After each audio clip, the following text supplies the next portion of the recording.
एक बार हनुमान जी अपना रूप बदलकर एक बूढ़े वानर के रूप में अपनी पूंछ को और लंबी पूंछ करके रास्ते में सो गए। थोड़ी देर के बाद वहां पांडव पुत्र भीम आए। वहां उन्होंने देखा कि एक बूढ़ा कमजोर सा वानर लेटा हुआ है। उसकी लंबी पूंछ ने पूरा रास्ता रोक रखा था। भीम ने गरज कर कहा, ओ वानर, उठ यहाँ से। ये कोई तरीका है रास्ते में सोने का? हट यहाँ से, मुझे बहुत देर हो रही है। मैं पांडव पुत्र भीम हूँ। तभी बूढ़े बने हनुमान जी ने धीरे से आंखें खोली और कहा, मुझे क्षमा करना हे वीर पुरुष, अब मुझ में उठने की शक्ति नहीं है। दया करके तुम ही मेरी पूंछ हटाकर आगे चले जाओ।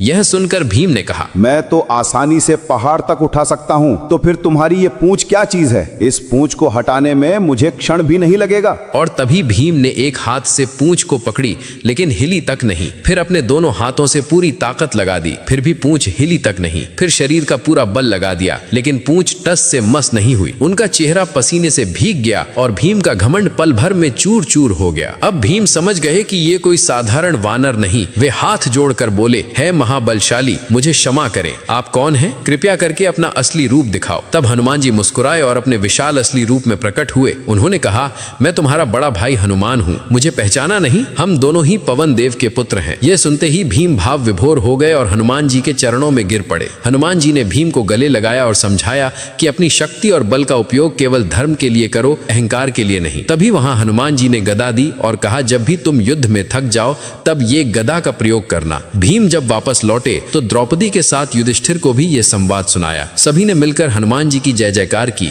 हनुमान जी को अपने दिल से मानने वाले भक्त कमेंट में जय बजरंगबली अवश्य लिखें।